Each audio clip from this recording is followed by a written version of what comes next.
नमस्कार दोस्तों, स्वागत है आपका अपना ही यूट्यूब चैनल टुडे एग्जाम पर।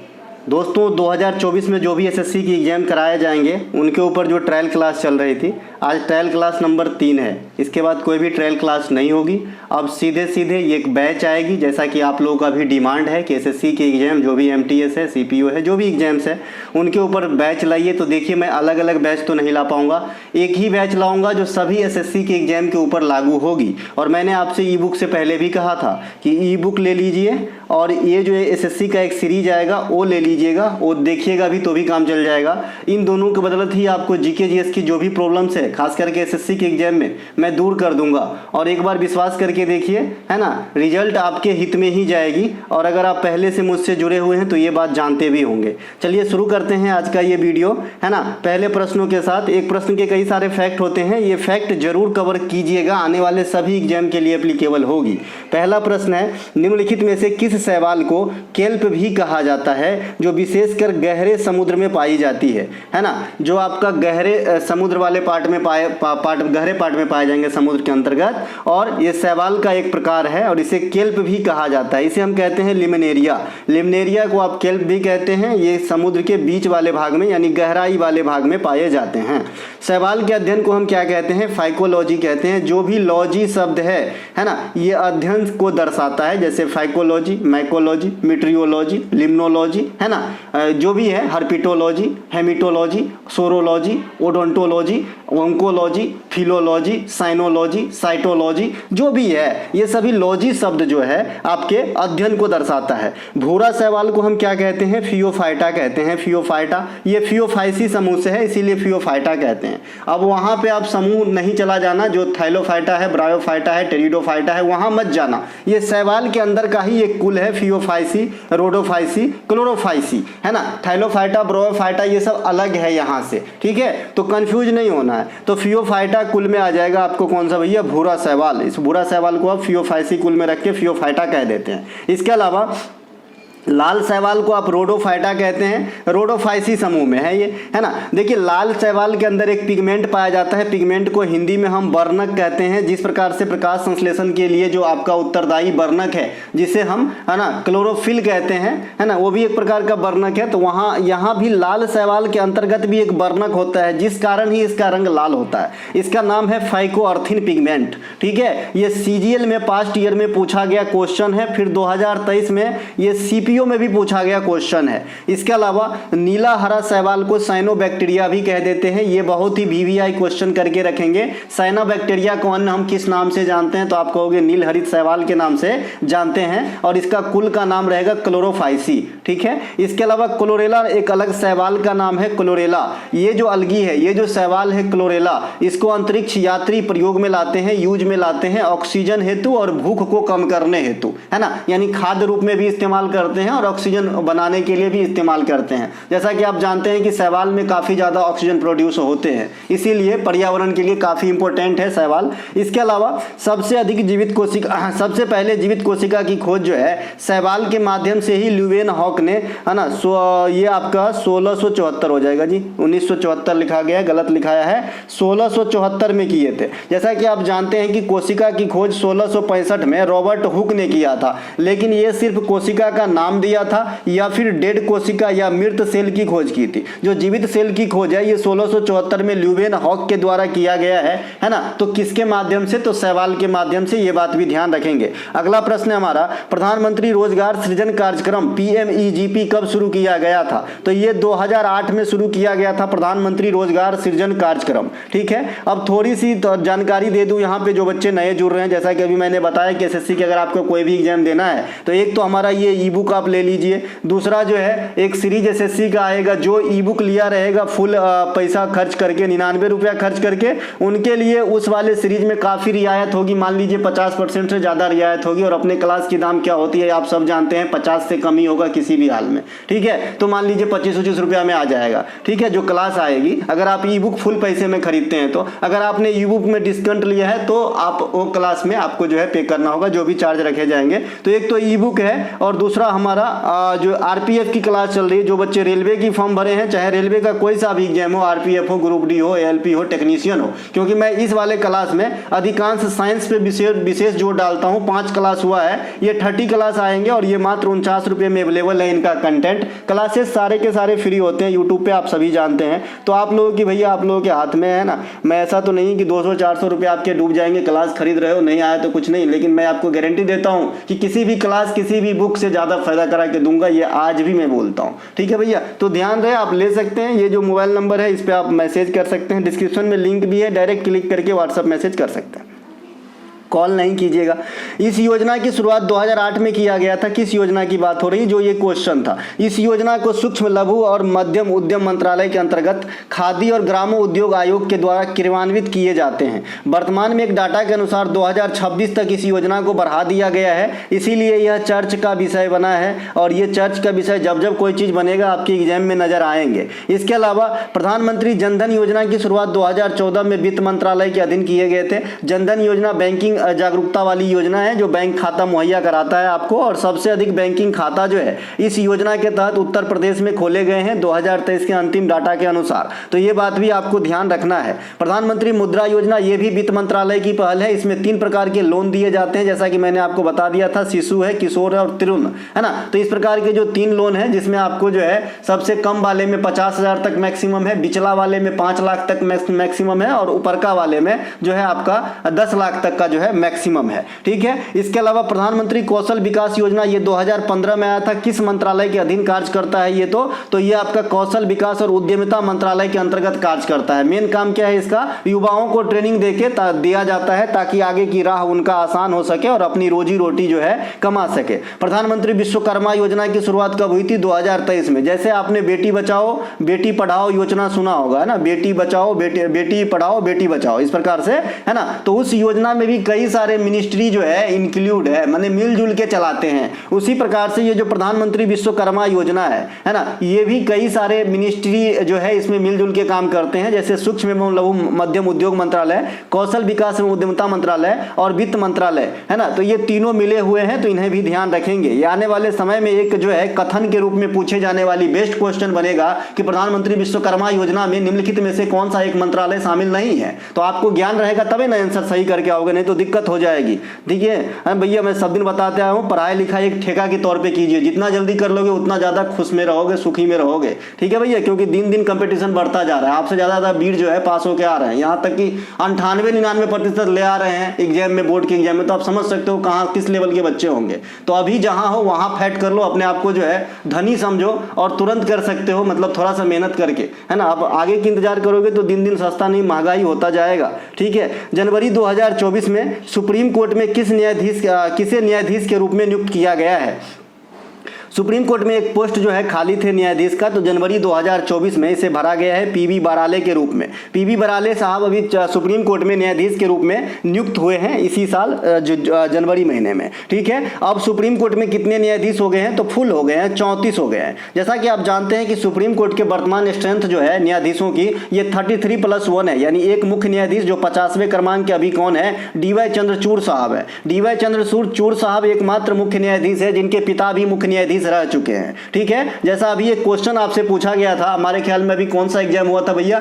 दिल्ली पुलिस या कुछ ऐसा ही, सेना उना का कोई एग्जाम हुआ था, इतना तो याद नहीं रहता है। उस एग्जाम में अभी 1 महीना पहले ये क्वेश्चन पूछा गया था कि, है ना, ग्रैंड मास्टर बनने वाले भाई बहन का जोड़ा कौन सा है? तो वैशाली रमेश बाबू और प्राज्ञनंदा, है ना। उसी प्रकार से आने वाले समय में अगर आपसे पूछ ले कि पिता पुत्र का जोड़ा कौन सा है जो सुप्रीम कोर्ट में सेवा दिए हैं, तो आप कहोगे भैया डीवाई चंद्रचूड़ साहब और उनके पिताजी, ठीक है। इनके अलावा सुप्रीम कोर्ट में वर्तमान में कार्यरत महिला कौन कौन से हैं? तो जस्टिस हिमा कोहली, ये तेलंगाना हाई कोर्ट के प्रथम महिला मुख्य न्यायाधीश भी रह चुकी हैं। इसके अलावा बेला त्रिवेदी और बीबी नागरत्ना, ये 3 महिला न्यायाधीश हैं जो वर्तमान में सुप्रीम कोर्ट में काम करती है। उत्तराखंड उच्च न्यायालय के जो मुख्य न्यायाधीश है, ये महिला बनी है, जिनका नाम है रितु बहरी, तो इन्हें भी ध्यान रखेंगे। इसके अलावा वर्तमान में भारत में 2 मात्र ऐसे स्टेट है जहां पे महिला मुख्य न्यायाधीश कार्यरत हैं। एक तो आपका गुजरात है, दूसरा उत्तराखंड है। वर्तमान में भारत की एकमात्र एकमात्र ऐसा राज्य है पश्चिम बंगाल जहां पे ममता दीदी जो है यानी लेडीज मुख्यमंत्री हैं। ठीक है भैया, तो ये बात भी आपको ध्यान रखना है। इनके अलावा भारतीय संविधान के अनुच्छेद 111 किससे संबंधित है? देखिए संविधान 111 जो है ना, कि भाई विधेयक को जो स्पीकर है वो धन विधेयक करार देता है। ठीक है, 108 आर्टिकल जो है ये क्या कहता है, संयुक्त अधिवेशन की फैसिलिटी मुहैया कराता है। संयुक्त अधिवेशन कौन बुलाते हैं? तो महामहिम राष्ट्रपति साहब बुलाते हैं। और संयुक्त अधिवेशन की जो फैसिलिटी है ये किस देश के संविधान से लिए गए हैं? तो आप कहते हो ऑस्ट्रेलिया के संविधान से लिए गए हैं। ऑस्ट्रेलिया के संविधान से जो मतलब क्रिटिकल क्वेश्चन पूछे जाते हैं कि क्या एडॉप्ट किए हम, तो आपको कहता है भैया प्रस्तावना की भाषा। प्रस्तावना खाली कहेगा तो अमेरिका हो जाता है, लेकिन अगर प्रस्तावना की भाषा कहेगा तो ऑस्ट्रेलिया के संविधान से लिए गए हैं। तो ये बात भी आपको ध्यान रखना है। समवर्ती सूची भी ऑस्ट्रेलिया के संविधान से लिए गए हैं। चलिए क्वेश्चन आप लोगों के लिए, समवर्ती सूची में वर्तमान समय में कितने विषय को शामिल किया गया है? मैं आपको ऑप्शन देता हूं 52, 61, 100 है ना, 105। बताइएगा समवर्ती सूची में कितने विषय को शामिल किया गया है। इसके अलावा संसद के जो ज्वाइंट सीटिंग है इसकी जो अध्यक्षता है, चेयरपर्सन कौन होता है उस ज्वाइंट सभा का? तो आप कहते हो भाई स्पीकर होता है, लोकसभा के अध्यक्ष होते हैं। अनुच्छेद 112 में क्या है? तो वार्षिक वित्तीय विवरण यानी बजट सत्र अभी सभी समाप्त हुआ है। अंतरिम बजट पेश भी किए जा चुके हैं इंडिया का, और बता दिया था मैं कि भाई अंतरिम बजट कब पेश किया जाता है? जिस साल में लोकसभा चुनाव होने वाले होते हैं उस साल में, है ना, अंतरिम बजट पेश किए जाते हैं, और अन्य सालों में नियमित बजट पेश किए जाते हैं। ठीक है, इसके अलावा लोकसभा के अध्यक्ष का चुनाव लोकसभा के सदस्यों के द्वारा ही किए जाते हैं। अपने सदस्यों में से ही अध्यक्ष बना लिए जाते हैं, जैसे भी वर्तमान में ओम बिरला साहब है। लेकिन जो लोकसभा के अंदर प्रोटेम स्पीकर होता है ना, इसकी नियुक्ति राष्ट्रपति के द्वारा की जाती है। ये क्वेश्चन आपके खतरनाक है जो एग्जाम में आते हैं। इनके अलावा एकमात्र लोकसभा अध्यक्ष जिन्होंने जो है राष्ट्रपति के पद पर भी आसीन हुए, ये है नीलम संजीव रेड्डी साहब। आपसे क्वेश्चन पूछा जाता है कि भारत के इतिहास में एकमात्र राष्ट्रपति जिसे निर्विरोध चुना गया था, ये नीलम संजीव रेड्डी ही हैं, तो इन्हें भी ध्यान रखेंगे। अगला प्रश्न है, हाल फिलहाल में चर्च की विषय रहे पुस्तक ब्रेकिंग द मोल्ड री इमेजिंग इंडियाज इकोनॉमिक फ्यूचर के लेखक कौन है? ये किताब का नाम है, बहुत चर्चा का विषय है, ऑनलाइन आपको काफी ज्यादा जो है तबाही मचाई किताब। तो इनके लेखक हैं भैया रघुराम जी राजन व रोहित लांबा। ये दोनों जो है मिलजुल के ये किताब की लेखन किए हैं। रघुराम जी राजन फेमस कैरेक्टर हैं, आप सभी जानते हैं कि ये भूतपूर्व आरबीआई के गवर्नर रह चुके हैं, और इनके बहुत सारे खोज है भारतीय इतिहास अर्थव्यवस्था में, है ना। इसके अलावा जो रघुराम जी राजन साहब की अन्य किताब है द थर्ड पिलर, ये भी काफी फेमस हुआ था, काफी बार एग्जाम में आया, एंड व्हाट आई डू, है ना, ये भी रघुराम राजन साहब की किताब है। तो 3 किताब रघुराम जी राजन साहब के जरूर याद रखें। इनके अलावा भूतपूर्व आरबीआई के गवर्नर बीमर जालान साहब की जो पुस्तक है द इंडिया स्टोरी, इनके भी याद रखें। भूतपूर्व आरबीआई के गवर्नर, भूतपूर्व इंडिया के प्रधानमंत्री, भूतपूर्व योजना आयोग के अध्यक्ष, भूतपूर्व वित्त मंत्री, भूतपूर्व आरबीआई के डिप्टी गवर्नर, भूतपूर्व यूजीसी के अध्यक्ष, भूतपूर्व भारत के वित्त सचिव, ये जितना मैंने कहा है ये सभी पोस्ट को होल्ड किए थे माननीय प्रधानमंत्री भूतपूर्व मनमोहन सिंह साहब। इनके किताब के नाम है चेंजिंग इंडिया। यहां से क्वेश्चन आपके एग्जाम में बन चुके हैं कि निम्नलिखित में से कौन से पोस्ट पे कभी भी भारतीय भूतपूर्व प्रधानमंत्री मनमोहन सिंह नहीं रहे हैं? तो भैया जितना मैंने बताया उतने पे रहे हैं, यूजीसी में अध्यक्ष भी रहे हैं। इनके अलावा प्रसिद्ध सिद्धेश्वर महादेव मंदिर किस राज्य में स्थित है? देखिए सिद्धेश्वर महादेव मंदिर जो है ये बंगाल में स्थित है। बंगाल में बराकर एक जगह का नाम है, बराकर नदी भी है। जैसा कि मैंने बताया था कि भाई बराकर नदी जो है ये दामोदर का सहायक नदी है, और ये वो बराक नदी है, ये बराक नदी जो है आपके ब्रह्मपुत्रा की सहायक नदी है। तो ये दोनों नदी अलग अलग है, सहायक नदी बराकर और बराक। तो ये जो बराकर नदी है यहाँ पे बराकर जगह भी है, माफ कीजिएगा, जो पश्चिम बंगाल में है, यहाँ पे सिद्धेश्वर महादेव मंदिर है, और ये पाल वंश के द्वारा निर्मित मंदिर है। तो इसे भी ध्यान रखेंगे। प्रसिद्ध कंदरिया महादेव मंदिर को कौन बनाए थे? तो चंदेल शासकों ने बनवाए थे। ये मंदिर आपको कहां देखने को मिलेगा? कंदरिया महादेव का मंदिर। तो ये आपका जो है खजुराहो मंदिर प्रांगण में देखने को मिलेगा। ये खजुराहो के मंदिर कहां पे है? एमपी में है। किस शैली का उदाहरण है? नागर शैली प्लस पंचायतन शैली का उदाहरण है। ठीक है, तो इसे भी ध्यान रखेंगे। और कंदरिया महादेव के मंदिर इस प्रांगण में स्थित सबसे बड़ी मंदिर है। तंजौर में स्थित जो राजराजेश्वर की मंदिर है है जिसे आप बृहदेश्वर मंदिर भी कहते हो, है ना, इसका निर्माण राजराज प्रथम चोल शासक ने करवाया था। इसके अलावा प्रसिद्ध भीतर गांव का मंदिर जो गुप्त कालीन नमूना का जो है एक विशेष उदाहरण है, ये कहां पर स्थित है, तो ये कानपुर में स्थित है। कानपुर में एक लड़का टेलीग्राम पे अर्पित है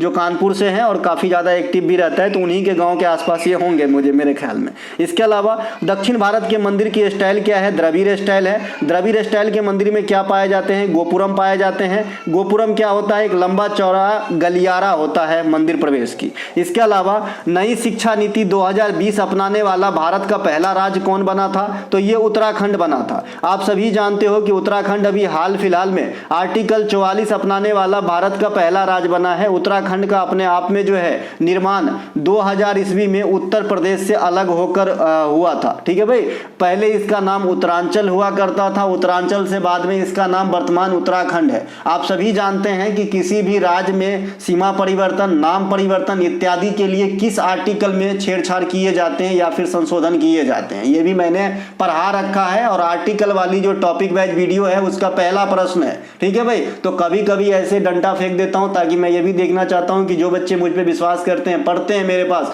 वो जो है पूरे तरीके से एक्टिव है कि बस नाम के लिए है। ठीक है, क्योंकि सिर्फ नाम के लिए रहोगे तो होगा तो जरूर, क्योंकि आप मन दिए हैं तो होगा, लेकिन टाइम बहुत खाता है। इसीलिए अगर पूरी तरीके से समर्पण एक बार देके देखो ना, थोड़ा दिन, 6 महीना, 1 साल, उसके बाद देखो ना खुद ही हो जाएगा, है ना। इसके अलावा नई शिक्षा नीति 2020 में आया था, है ना, ये अपनाने वाला पहला राज्य उत्तराखंड बना। शिक्षा नीति में पहले क्या होता था, 10+2 था, उसके बाद +3 होती थी ग्रेजुएशन जिसे हम आजकल बोलते हैं। अब जो शिक्षा नीति आया है इसमें स्लैब कुछ इस प्रकार से है, 5 3 3 4, 5 4 9 6 15, 15 यहाँ भी होगा, 10+2+3। ठीक है, अब इस 15 को 4 स्लैब में बांटे गए हैं, 5+3+3+4। ठीक है भाई, इसके अलावा इसी स्लैब से याद आ गया कि भारत में जीएसटी की स्लैब भी आपसे पूछी जाती है, 0%, 5%, 12%, 18% और 28%। ये जीएसटी की स्लैब है। जीएसटी 2017 में आया था इंडिया के अंदर, है ना, 101वां संविधान संशोधन के द्वारा। तो ये कुछ एक बातें मैं रिलेट करके पढ़ाता हूं, तो आपको भी इसी प्रकार से मन में फटाक से क्लिक होना चाहिए कि इस प्रकार के चीज में मैं और कौन सा क्वेश्चन आंसर देख सकता हूं, है ना। इसके अलावा पहले राष्ट्रीय शिक्षा नीति 1968 में आया था, फिर राष्ट्रीय शिक्षा नीति 1986 में आया और फिर अभी आपने देखा नई शिक्षा नीति 2020 में आया था। हाल फिलहाल में उत्तराखंड राज्य आर्टिकल 44 जो समान नागरिक संहिता को दर्शाता है अपनाने वाला भारत का पहला राज्य बना है। हालांकि गोवा में पहले से ये चीज एक्टिव है, लेकिन फिर भी पहला राज्य काउंट उत्तराखंड को किया जाएगा। उत्तराखंड में और क्यों किया जाएगा मैं बता दिया हूं। उत्तराखंड में भारत की सबसे ऊंची डैम टिहरी डैम परियोजना स्थित है जो भागीरथी और भिलांगना के संगम पर स्थित है। भारत की सबसे बड़ी दून जो है ये देहरादून है और देहरादून उत्तराखंड में है, ये तो आप सभी जानते हैं।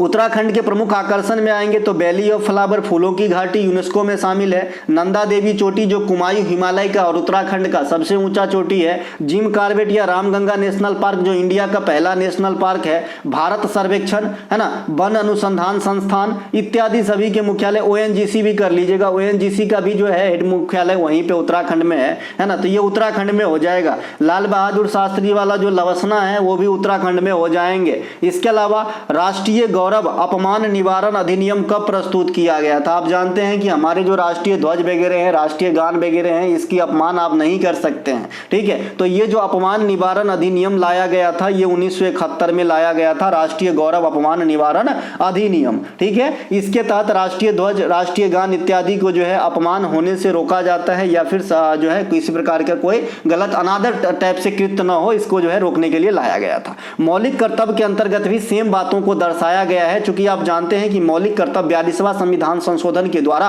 1976 में इंडिया संविधान में जोड़ा गया था। स्वर्ण सिंह समिति की अनुशंसा पे शुरुआत में 10 प्रकार के, लेकिन 2002 में 86वां संविधान संशोधन के तहत शिक्षा वाला एक और मौलिक कर्तव्य और मौलिक अधिकारों आया, तो मौलिक कर्तव्य जो है 10 से बढ़ के 11 हो गया। ठीक है भाई, तो जो मौलिक कर्तव्य के आर्टिकल 51 है, 51 का ए, माफ कीजिएगा, 51 में अलग चीज है, 51 के ए में अलग है। 51 में है अंतर्राष्ट्रीय शांति और सुरक्षा को बढ़ावा देना, 51 के ए में है मौलिक कर्तव्य, और 51 के ए में अपने आप में 11 पार्ट है। ठीक है, तो इस प्रकार से जो पहला पार्ट है उसमें लिखा गया है कि भाई भारतीय संविधान के अंतर्गत जो आपका राष्ट्रीय ध्वज है, राष्ट्रीय गान है ना, राष्ट्रीय वाक्य जो आदर्श बात है उनकी सम्मान करना, ये सब 51 ए में है। इसके अलावा विधवा पुनर्विवाह अधिनियम 1856 में आया था। ईश्वर चंद्र विद्यासागर का नाम इनके साथ जोड़ते हैं, लेकिन विधवा पुनर्विवाह संघ का नाम महादेव गोविंद रानाडे के साथ 1861 में जोड़ा जाता है। एक एक बात ध्यान रखेंगे, है ना। इसके अलावा बाल विवाह निषेध अधिनियम 1929 में आया था। 1929 में ऑस्कर पुरस्कार की शुरुआत हुई थी। 1929 में लता मंगेशकर का जन्म हुआ था। 1929 में कांग्रेस के ऐतिहासिक लाहौर अधिवेशन की जो है अध्यक्षता जवाहरलाल नेहरू के द्वारा किया गया था, जिसमें पूर्ण स्वराज की मांग की गई थी। तो कुछ एक बातें को आप खुद भी जोड़ सकते हो। 73वां संविधान संशोधन अधिनियम 1992 में आया था, लेकिन ये लागू होता है 1993 में। कब लागू होता है? 24 अप्रैल को, अभी परसों के दिन ही हमने मनाया है भारतीय राष्ट्रीय पंचायती राज दिवस। उसी दिन से हम आज तक पंचायती राज दिवस 24 अप्रैल को मनाते हैं। इसके अलावा क्रिकेट खेल में प्रथम अर्जुन पुरस्कार किसे दिया गया? देखिए ये भी फैसिलिटी चल पड़ा है कि किस खेल में अर्जुन पुरस्कार पहले किसे दिया गया। एनिशिएंट क्वेश्चन हो जाएंगे लेकिन इंपॉर्टेंट क्वेश्चन होंगे। तो ये जो है भाई सलीम दुर्रानी साहब को क्रिकेटर में पहला जो है अर्जुन पुरस्कार दिया गया। कबड्डी खेल में प्रथम अर्जुन पुरस्कार सहानंद महादेव को दिया गया था। 2023 के जो अर्जुन पुरस्कार है क्रिकेटरों में एकमात्र क्रिकेटर मोहम्मद शमी को दिया गया है, जो हम जनरल क्रिकेटर में समझते हैं, लेकिन ब्लाइंड क्रिकेटर में दिया गया है एक अन्य को भी। ठीक है, तो खाली कहेगा क्रिकेटर में तो खाली मोहम्मद शमी को दिया गया है। आप लोग बताएंगे आईपीएल में मोहम्मद शमी किस टीम के तरफ से खेल रहे हैं, बताना जरूर, है ना।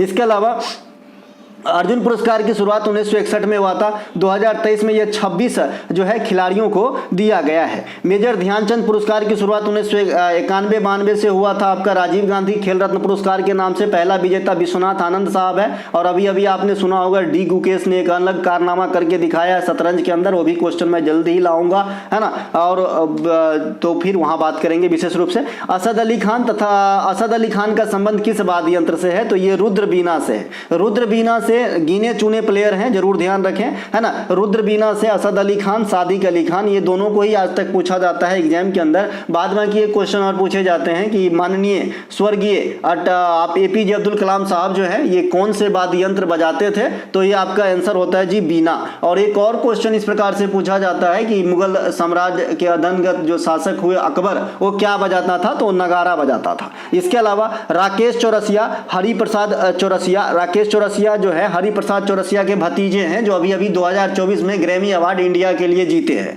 ठीक है, पन्नालाल घोष, अलका ठाकुर ये मैडम है, ये जो है बांसुरी में जो है पढ़ाई की है भाई, है ना। तो ये सभी के सभी बांसुरी से संबंधित है। सितार के प्रमुख वादकों में आएंगे तो पंडित रविशंकर साहब सबसे फेमस कैरेक्टर है, प्रथम ग्रैमी अवार्ड के विजेता इंडिया में, 5 ग्रैमी अवार्ड के बराबरी अभी अभी जाकिर हुसैन साहब कर लिए हैं, क्योंकि जाकिर हुसैन साहब को 3 ग्रैमी अवार्ड इसी 2024 में प्राप्त हुआ है। ठीक है, निखिल बनर्जी, विलायत खान, बंदे हसन, शाहिद परवेज, उमाशंकर मिश्रा, बुद्धादित्य मुखर्जी, अनुष्का शंकर, ये सभी के सभी जो है, अरविंद पारेख, ये सितार से संबंधित है। अनुष्का शंकर भी ग्रैमी अवार्ड के लिए नॉमिनेट रह चुकी हैं, लेकिन आज तक मिला नहीं है। ये रविशंकर साहब की पुत्री हैं। इनके अलावा ब्रजभूषण काबरा, श्री कृष्ण नलिन, ये दोनों गिटार से संबंधित हैं।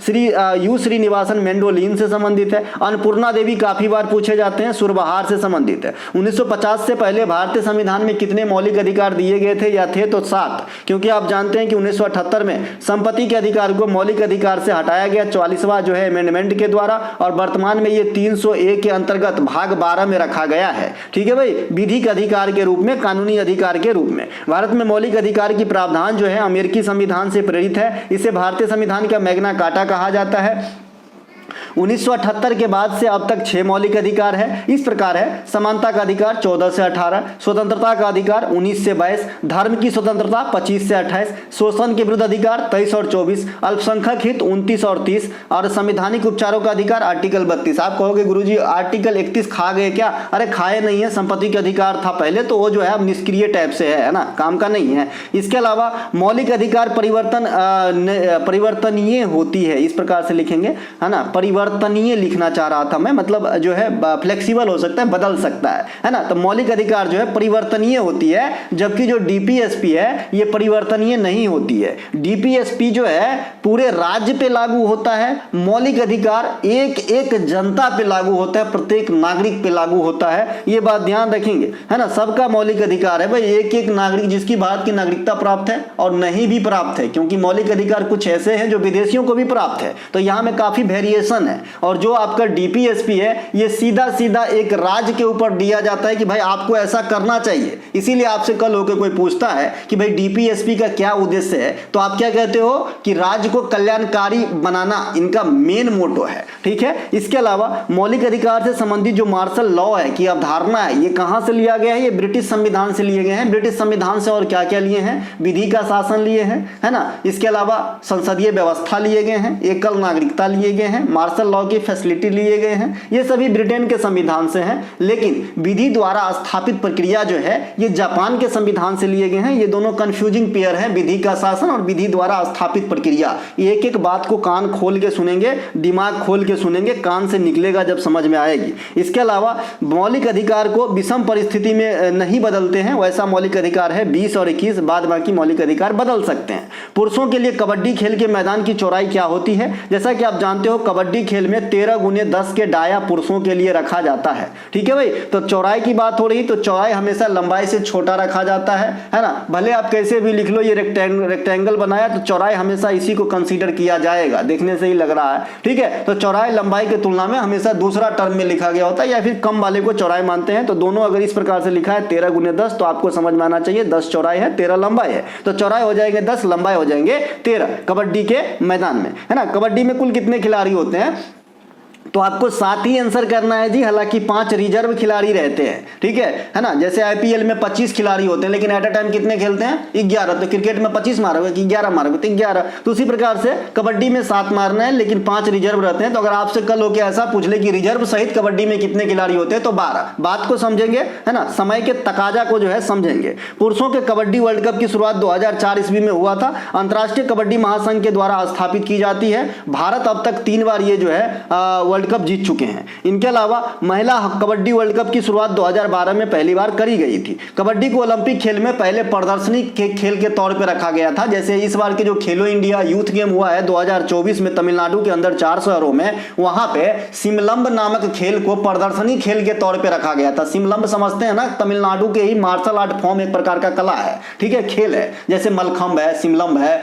कलारी पट्टू है, थांगटा है ना, गतका है, लाठी है, ये सब क्या है, ये सब क्या है, मार्शल आर्ट फॉर्म वाला जो है आपका खेल है, जो अलग अलग राज्य का है, ठीक है। उसी प्रकार से सिमलंब है जो इस प्रकार रखा गया था, इस बार जो रखा गया था आपका प्रदर्शनी के तौर पे। उसी प्रकार से कबड्डी को ओलंपिक के अंदर 1936 में जो बर्लिन में हुआ था, है ना, और जहां पे आपका हिटलर से प्रभावित हुए थे कौन, माफ कीजिएगा, मेजर ध्यानचंद से कौन प्रभावित हुए थे, हिटलर। वहां पर भी हॉकी के अंदर स्वर्ण मिला था, तो उसी ओलंपिक में प्रदर्शनी के तौर पे रखा गया था कबड्डी खेल को।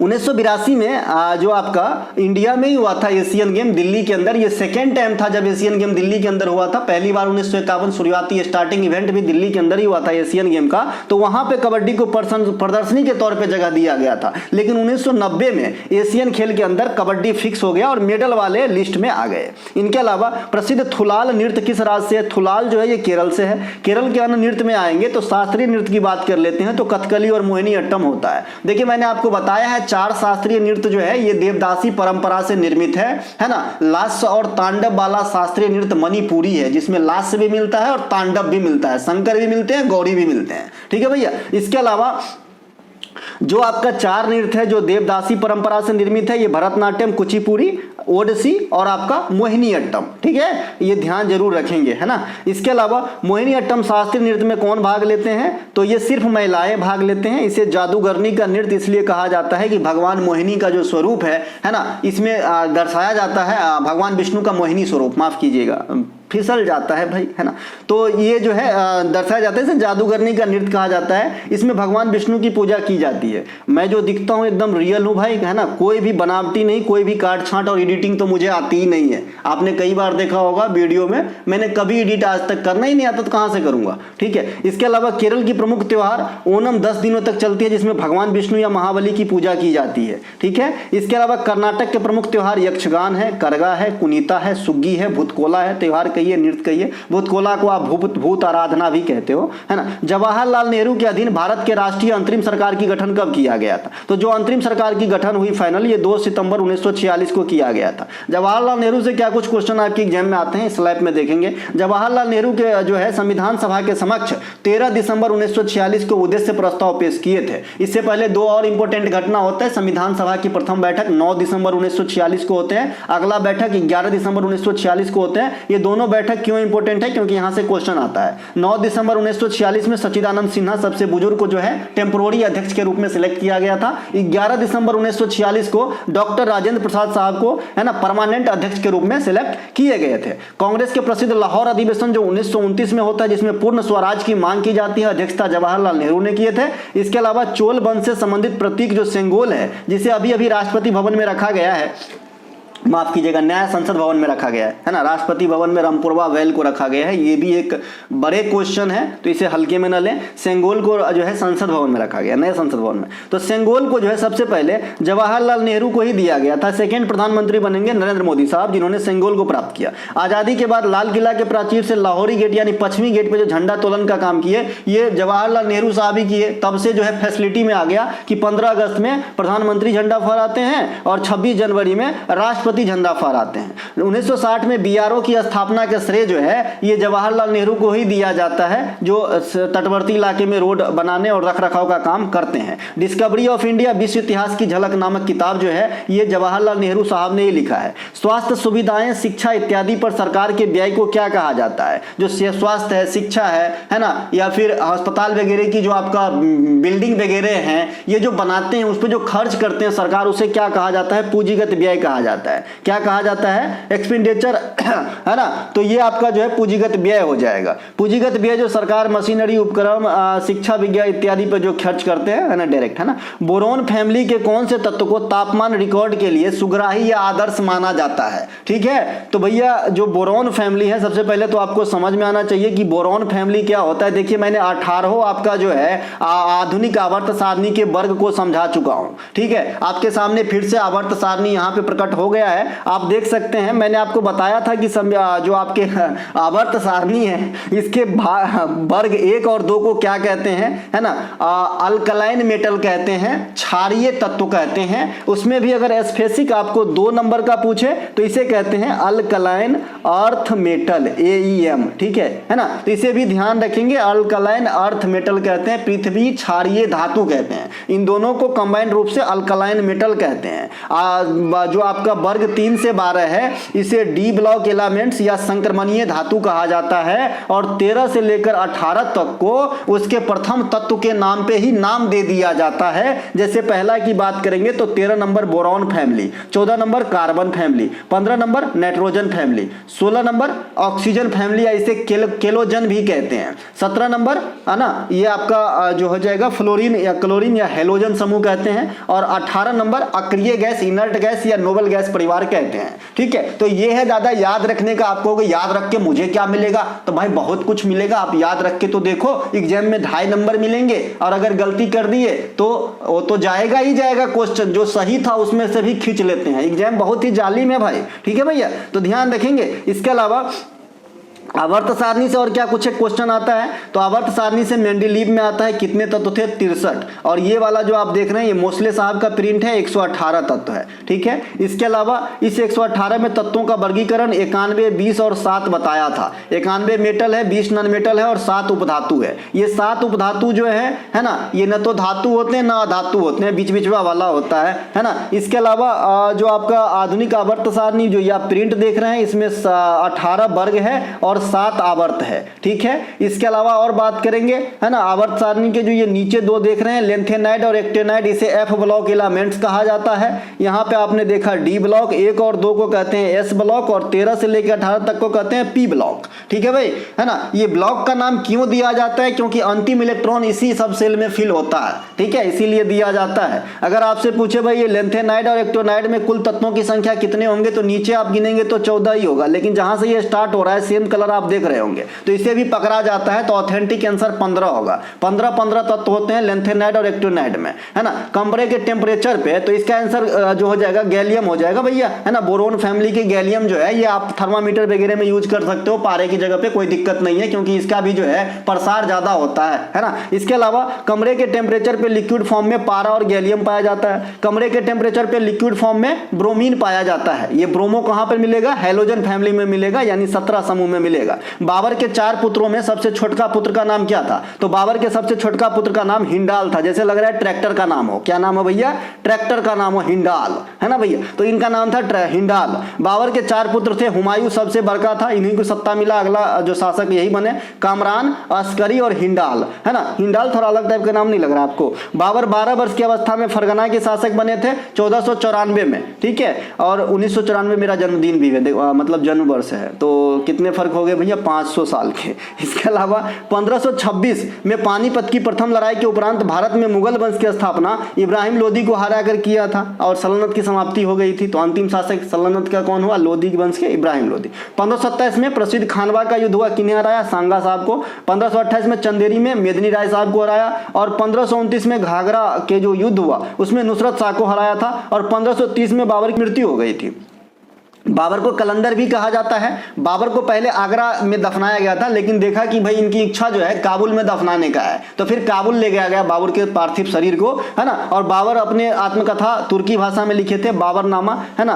तुर्की अगर ऑप्शन में नहीं रहेगा भाषा में तो चगताई भाषा रहेगा, ध्यान रहेंगे। इसके अलावा सत्रिया नामक शास्त्रीय नृत्य को जो है शास्त्रीय नृत्य का दर्जा संगीत नाटक अकादमी के द्वारा कब प्रदान किया गया था? तो आप कहोगे ये सबसे लेटेस्ट है, तो 2000 ईस्वी में। ठीक है, शास्त्रीय नृत्य वर्तमान में 8 है और अर्ध शास्त्रीय नृत्य छौ को भी माना जाता है। छौ 3 जगह होता है, पुरुलिया में, सरायकेला में और आपका जो है मयूरभंज में। मयूरभंज उड़ीसा में, सरायकेला झारखंड में और पुरुलिया आपका कहाँ बोलते हैं भैया? ये कौन सा है? पश्चिम बंगाल में। ठीक है, तो ये छौ को अर्धशास्त्रीय कहते हैं। शास्त्रीय नृत्य 8 है, भरतनाट्यम, कुचिपुड़ी, मोहिनीअट्टम, कथकली, ओडिसी, मणिपुरी, कथक। ठीक है भाई, तो ये ध्यान रखिएगा। जो सबसे पुराना है वो भरतनाट्यम है, सबसे नया जो है ये आप कहते हो भैया सत्रिया है। सत्रिया असम के हैं। इसे शुरू करने का श्रेय वैष्णव संत शंकर देव को दिया जाता है, जो भक्ति आंदोलन से प्रेरित थे। तो दोस्तों ये थे आज के प्रैक्टिस सेट का वीडियो, जो एक ट्रायल वीडियो है। इसके बाद इस सीरीज में ट्रायल वीडियो नहीं आएगी। इस सीरीज के अंदर में कितने वीडियो रहेंगे, क्या कैसा आगे का जर्नी रहेगा इस सीरीज का,